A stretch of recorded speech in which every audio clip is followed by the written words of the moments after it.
श्री हरि विष्णु के अवतार धन्वंतरि अवतार। भगवान धन्वंतरि भगवान विष्णु के अवतारों में से एक हैं।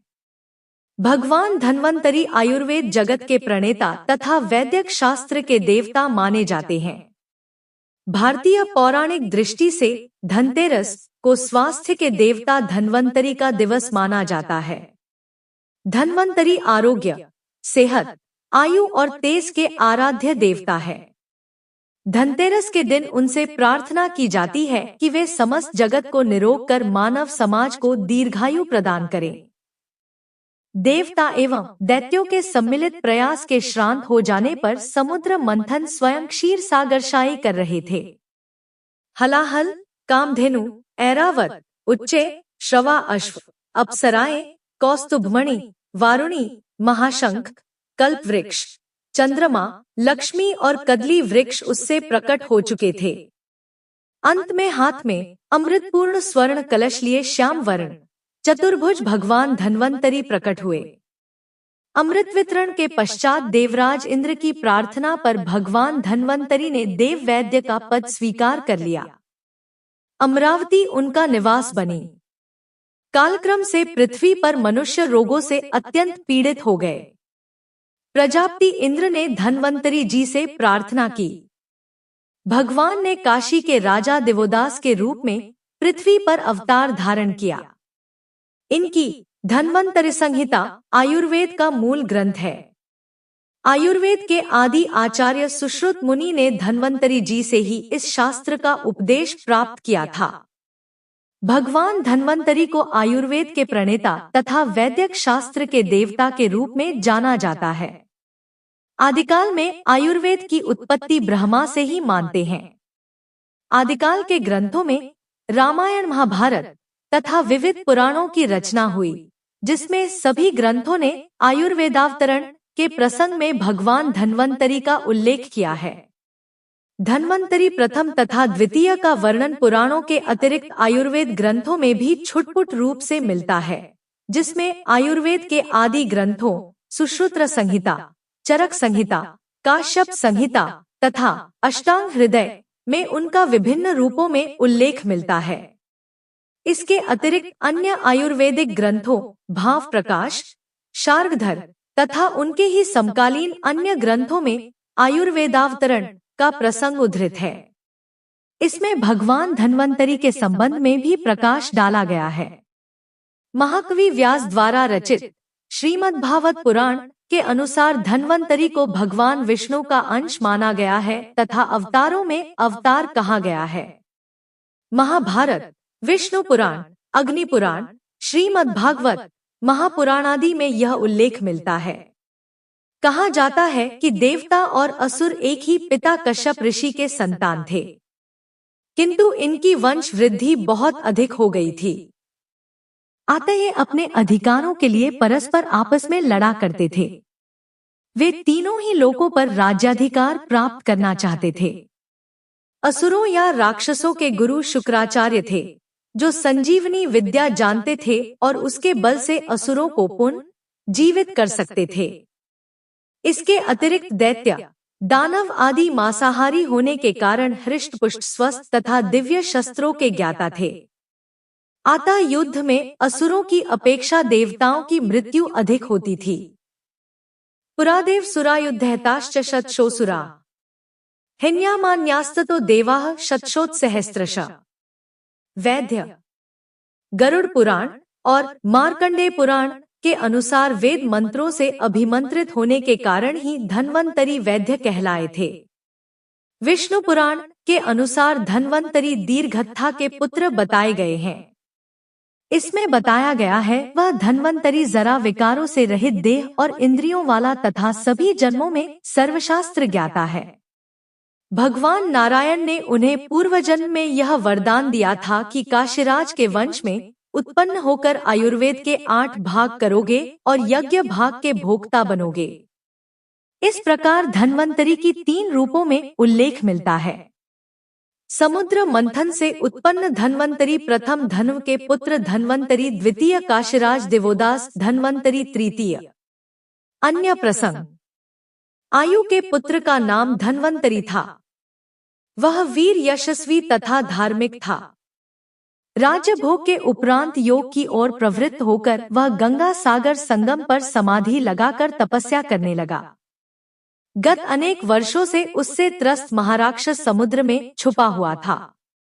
वैरागी धन्वंतरी को देख उसने नारी का रूप धारण कर उसका तप भंग कर दिया।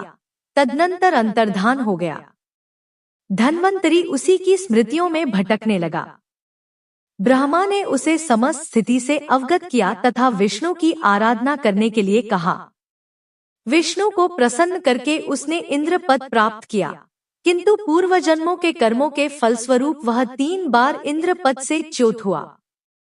धनतेरस के दिन त्रिपुष्कर योग बन रहा है। इस योग में खरीदारी करना मंगलकारी माना जाता है। इस दिन मां लक्ष्मी के साथ भगवान धन्वंतरी और कुबेर जी की पूजा करने का विधान है। सनातन धर्म में धनतेरस का विशेष महत्व है। वैदिक पंचांग अनुसार हर साल धनतेरस का पर्व कार्तिक माह के कृष्ण पक्ष की त्रयोदशी तिथि को मनाया जाता है। इस दिन भगवान धन्वंतरी, मृत्यु के देवता यमराज और कुबेर जी की पूजा करने का विधान है। इस साल धनतेरस का पर्व 29 अक्टूबर को है। आपको बता दें कि सोना, चांदी, बर्तन आदि की खरीदारी करना शुभ माना जाता है। साथ ही इसी दिन देवताओं के वैद्य भगवान धन्वंतरी की उत्पत्ति हुई थी। यही वजह है इस दिन धन्वंतरी जयंती भी मनाते हैं। आइए जानते हैं धनतेरस की तिथि, पूजा विधि और पूजा मुहूर्त। धनतेरस 2024 खरीदारी मुहूर्त। धनतेरस सोना चांदी खरीदारी शुभ मुहूर्त सुबह 6:34 से अगले दिन सुबह 10:33 तक। धनतेरस सोना चांदी खरीदारी शुभ मुहूर्त शाम 06:36 से लेकर रात 8:32 तक। घर में लाए नई झाड़ू। शास्त्रों के अनुसार धनतेरस के दिन घर में नई झाड़ू लाना देवी लक्ष्मी को प्रसन्न करने के लिए अत्यंत लाभकारी माना जाता है। झाड़ू से स्वच्छता आती है और साफ सुथरे घर में देवी लक्ष्मी का वास होता है। जलाएं 13 दीपक। धनतेरस को रात के समय 13 दीपक जलाना काफी शुभ माना जाता है। इसके लिए 13 दीपक लें और उसमें घी, बाती लगाने के साथ 1 से 1 कौड़ी भी रखें। इन दीपकों को घर के आंगन में रख दें। ऐसा करने से जीवन में सुख समृद्धि बनी रहेगी। साथ ही धन के देवता कुबेर मेहरबान रहेंगे। खरीदे ये वस्तुएं। शास्त्रों के अनुसार धनतेरस पर सोना, चांदी, तांबा और रय धातुओं को खरीदना शुभ माना गया है। दरअसल यह सभी वस्तुएं माता लक्ष्मी को अधिक प्रिय है। गोमती चक्र का उपाय। धनतेरस के दिन 5 गोमती चक्र लेकर उसमें केसर और चंदन से श्री हरि श्री लिखे। इसके बाद लक्ष्मी जी की विधिवत पूजा करें। बाद में आप चाहे तो इन गोमती चक्र को एक साफ लाल रंग के कपड़े में बांध धन वाले स्थान में रख लें।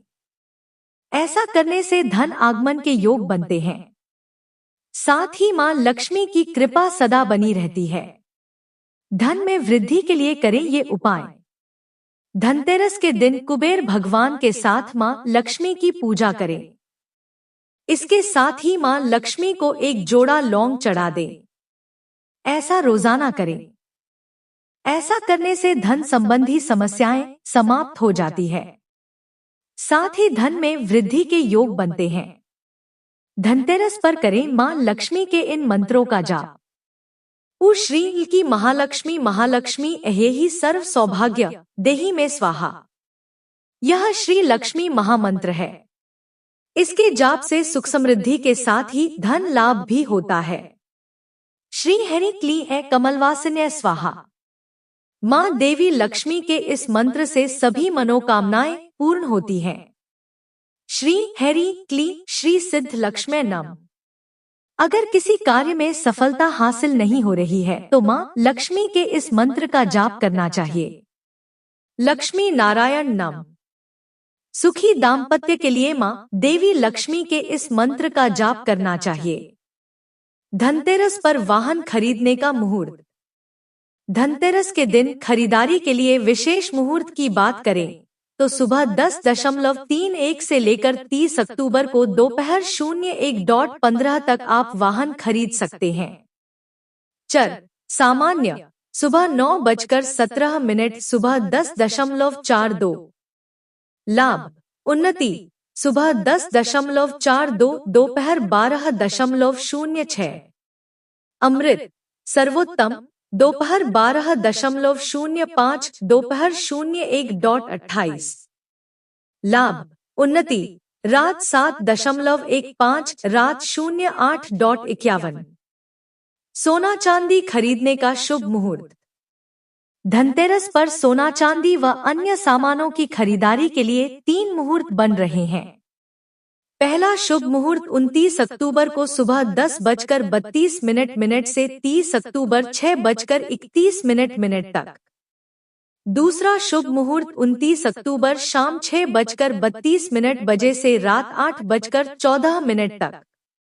तीसरा खरीदारी का मुहूर्त 29 अक्टूबर शाम 5:39 बजे से 6:56 तक रहेगा। धनतेरस 2024 माँ लक्ष्मी और कुबेर भगवान का शुभ मुहूर्त। नतेरस पूजा मुहूर्त सायं 06:31 से रात्रि 8:14 तक। प्रदोष काल सायं 5:39 से रात्रि 8:14 तक। वृषभ काल सायं 06:31 से रात्रि 09:28 तक। ब्रह्मा मुहूर्त प्रातः 04:47 से प्रातः 5:41 तक। विजय मुहूर्त दोपहर 01:57 से 02:41 तक। गोधूली मुहूर्त सायं 5:38 से 06:04 तक। धनतेरस पूजन सामग्री। धनतेरस पर करें षोडशोपचार पूजन। अक्षत गाय का घी, शक्कर या गुड़, धूप, गंगाजल, दीपक, लकड़ी की चौकी, लाल या पीले रंग का कपड़ा, रुई, पूजा की ताल, पूजा के लिए कलश, मौली, कपूर, अगरबत्ती, पुष्प, फूल और माला। मां लक्ष्मी, भगवान गणेश और कुबेर देव की तस्वीर। हल्दी की गांठ। धनतेरस के दिन हल्दी की गांठ जरूर खरीद कर लाएं। पीली या फिर काली रंग की हल्दी की गांठ लाकर रख लें। हल्दी को मां लक्ष्मी के साथ भगवान विष्णु से संबंधित माना जाता है, इसलिए इसे धनतेरस के दिन लाने से शुभ फलों की प्राप्ति होती है। खरीदे साबुत धनिया। धनतेरस के दिन धनिया जरूर खरीदनी चाहिए, क्योंकि इससे मां लक्ष्मी अति प्रसन्न होती हैं। मान्यता है कि इस दिन साबुत धनिया खरीद के दिवाली वाले दिन मां लक्ष्मी को अर्पित करना चाहिए। धनतेरस पर खरीदे झाड़ू। धनतेरस के दिन झाड़ू खरीदना शुभ माना जाता है। झाड़ू को मां लक्ष्मी से संबंधित है, इसलिए इस दिन झाड़ू खरीदने से सुख समृद्धि की प्राप्ति होती है। लोहे की वस्तु नहीं खरीदे। लोहे की चीजें धनतेरस के दिन भूलकर भी नहीं लानी चाहिए, क्योंकि ऐसा करने से निगेटिविटी जीवन में आ सकती है। साथ ही धन के देवता कुबेर नाराज हो सकते हैं। नहीं खरीदे स्टील के बर्तन। शास्त्रों के अनुसार धनतेरस पर स्टील के बर्तन भी नहीं खरीदने से बचना चाहिए। स्टील की जगह आप कॉपर या ब्रांज के बर्तन खरीद सकते हैं, जिससे जीवन में संपन्नता बनी रहती है। धनतेरस के दिन नहीं खरीदे तेल। धनतेरस के दिन तेल या रिफाइंड बिल्कुल भी खरीदना चाहिए। ऐसा करने से मां लक्ष्मी रुष्ट हो सकती हैं। साथ ही जीवन से धन समृद्धि जा सकती है।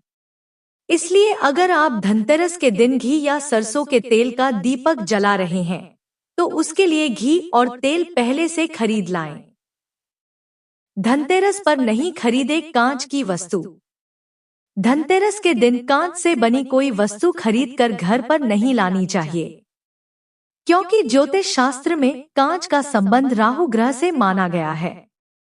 इसलिए इस दिन कांच की बनी वस्तुओं का इस्तेमाल करना अशुभ साबित हो सकता है। साथ ही घर में नकारात्मकता छा सकती है। तीसरा शुभ मुहूर्त। यह शुभ मुहूर्त संध्या 6:36 से प्रातः 8:32 बजे तक रहेगा, जो प्रदोष काल का है। इनमें से यह मुहूर्त सबसे उत्तम और शुभ माना जाता है। दूसरा, खरीदारी का मुहूर्त। धनतेरस के दिन अभिजीत मुहूर्त का भी संयोग बन रहा है और इस योग में खरीदारी करने से धन समृद्धि की प्राप्ति होती है। साथ ही मां लक्ष्मी प्रसन्न रहती है। यह मुहूर्त 29 अक्टूबर के दिन 11:42 से दोपहर 12:27 तक रहेगा। इस बीच में खरीदारी कर सकते हैं। धनतेरस खरीदारी का शुभ मुहूर्त। पहला, खरीदारी का मुहूर्त। धनतेरस के दिन त्रिपुष्कर योग बन रहा है। इस योग में खरीदारी करना मंगलकारी माना जाता है। यह योग सुबह 6:32 से आरंभ होकर अगले दिन तक 10:30 पर रहेगा। इस योग में की गई खरीदारी करने से चीजों में 3 गुना वृद्धि होती है। धनतेरस की तिथि 2024। त्रयोदशी तिथि की शुरुआत 29 अक्टूबर सुबह 10:32 से। त्रयोदशी तिथि की समाप्ति 30 अक्टूबर दोपहर 1:16 तक। उद्या तिथि के मुताबिक धनतेरस का पर्व दिन मंगलवार 29 अक्टूबर 2024 को मनाया जाएगा। धनतेरस पर सौभाग्य प्राप्ति के असरदार उपाय। यह उपाय अत्यंत प्रभावी है।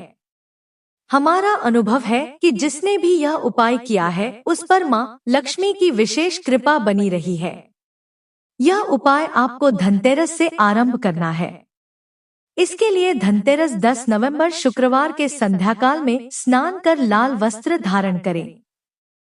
तत्पश्चात निवास के पूजा स्थल पर ही एक लघु नारियल गोला गिरी पर तथा एक जटा नारियल पर अलग अलग कलावा लपेटे व दोनों पर केसर से तिलक करें।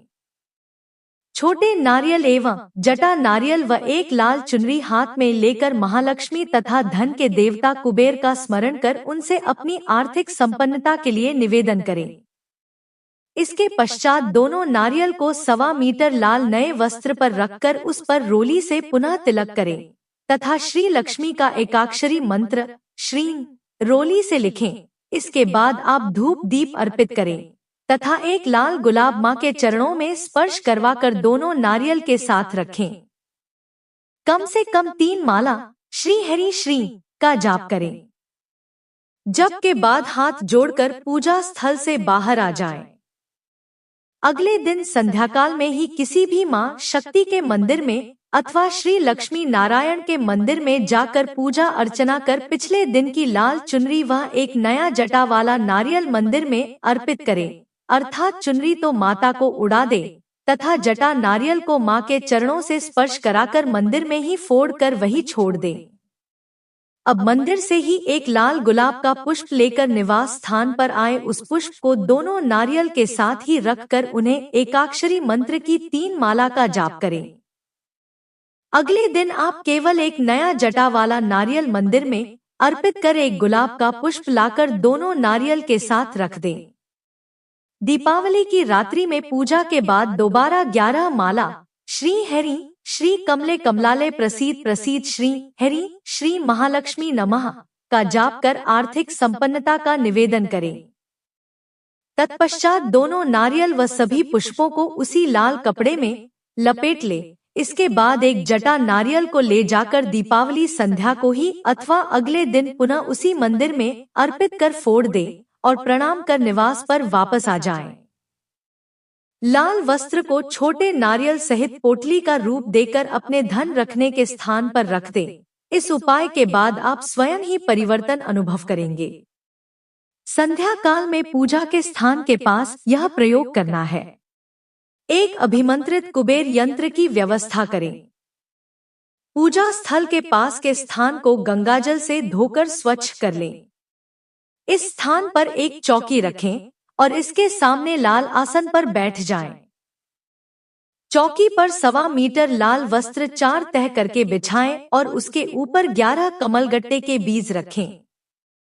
इन बीजों के ऊपर श्री कुबेर यंत्र को स्थान दें।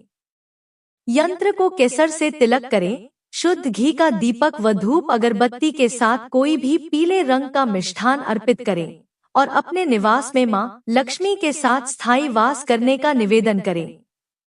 अब आप यंत्र के समक्ष ही लाल रंग के आसन पर बैठकर हल्दी की माला से 11 माला निम्न मंत्र का जाप करें। मंत्र: श्री कुबेराय नमः धनधान्यधिपते नमोस्तुते।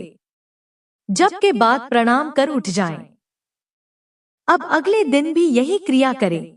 इस प्रकार से दीपावली तक यही क्रिया करते रहें। दीपावली की रात्रि में एक अभिमंत्रित श्री यंत्र को भी 11 कमलगट्टे के बीजों पर स्थान देकर रोली से तिलक आदि करें और दीपावली का पूजन करें। पूजन के बाद मध्यरात्रि में जब सब सो जाएं, तो आप पुनः स्नान कर लाल वस्त्र धारण करके पूजा स्थान पर आसन पर बैठ जाएं। अब पहले 11 बार लक्ष्मी स्तोत्र का पाठ करें। स्तोत्र के बाद कमलगट्टे की माला से 11 माला श्री हरि श्री श्रीहरिप्रिय श्री कुबेराय नमो नमः का जाप करें। जाप के बाद प्रणाम कर उठ जाएं और एक शुद्ध घी का दीपक प्रज्वलित कर अपने निवास के मुख्य द्वार पर रख दें। अगले दिन से आपको 5 दिन तक उपरोक्त मंत्र का जाप करना है। धनतेरस से दीपावली तक और फिर दीपावली से इन 5 दिन तक आपके निवास में मां लक्ष्मी के साधन देवता श्री कुबेर का विवाह होगा, यह विश्वास होना चाहिए।